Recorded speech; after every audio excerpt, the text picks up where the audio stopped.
Welcome to my channel. Listen to my stories every day. Comment, like and subscribe to my channel.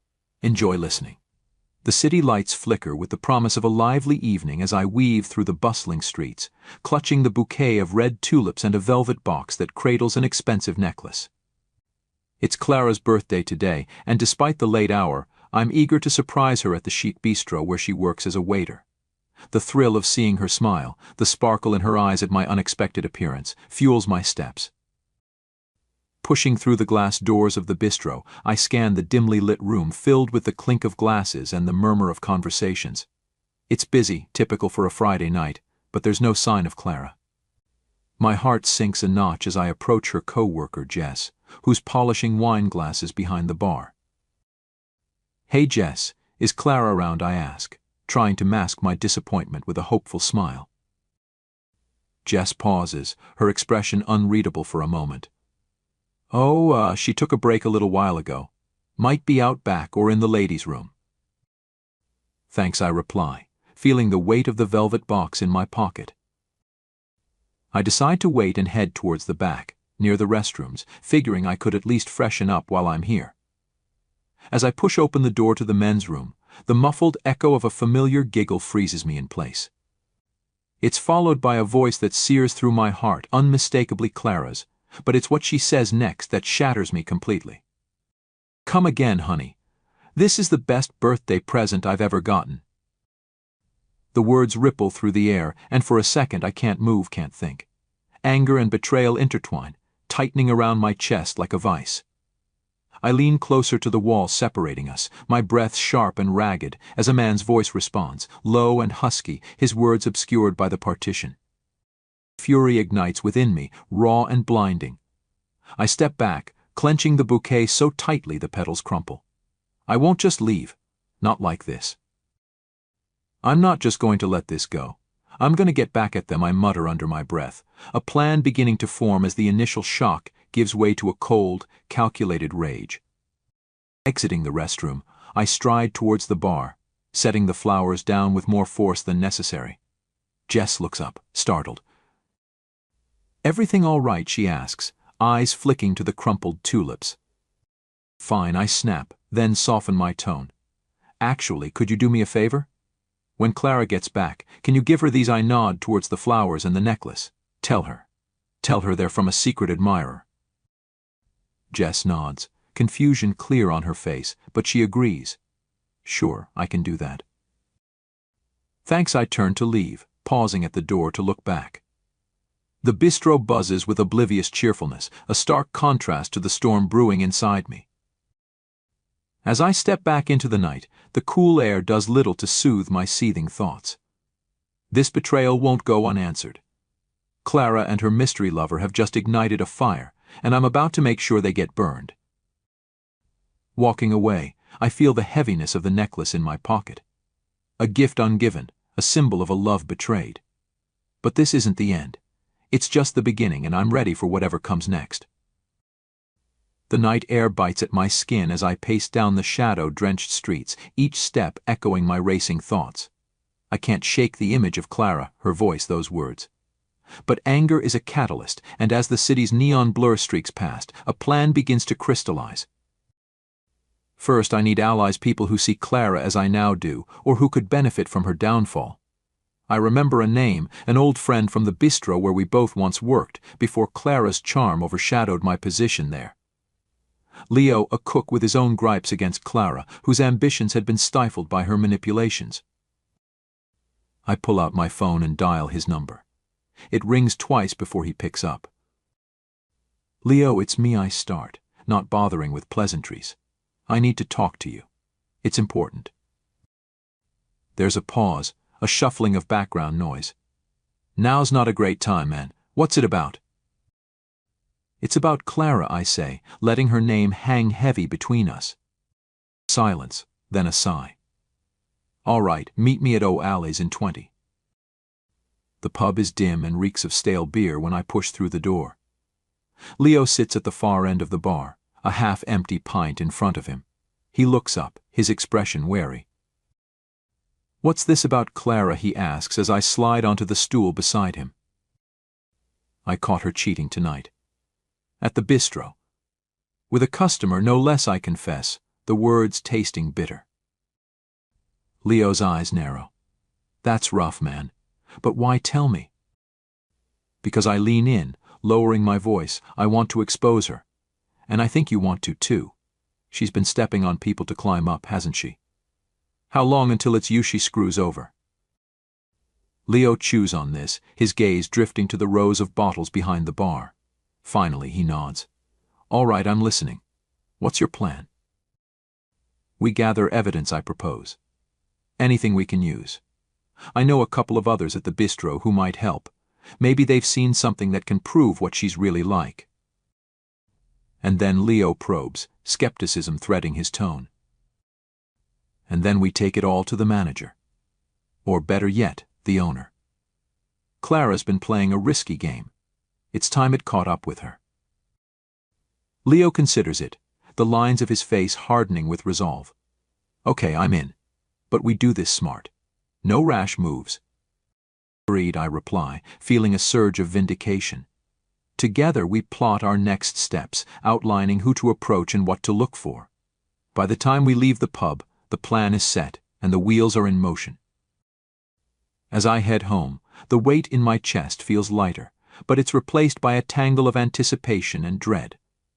I'm committed now, there's no turning back. Clara's deception will come to light, one way or another. Morning breaks with a slate-gray sky, mirroring the turmoil inside me. I can hardly swallow my coffee, each sip thick with the weight of the upcoming confrontation. Today I begin gathering the evidence against Clara that will expose her duplicity for all to see. First, I need to touch base with Mia, a waitress at the bistro who's had her own run-ins with Clara. We arrange to meet at a quiet cafe, away from any prying eyes that might report back to Clara. Mia arrives looking nervous, her eyes darting around as she sits down across from me. Why did you want to meet, she asks, fidgeting with the sleeve of her jacket. It's about Clara. I know she's caused you trouble before. I saw her with someone else last night. She's cheating, and not just on me. I want to stop her from hurting anyone else, I explained. Mia's expression shifts from anxious to resolute. I've seen her sneaking around too. Last week she left during her shift with some guy, didn't come back for hours. Said it was a family emergency. Do you think you could help me prove what she's doing, I ask. She nods slowly, biting her lip. I can try. There's a lot of talk. Some other staff might have seen things too. I'll ask around, see what I can find out. Thank you, Mia. We need to be careful, I warn.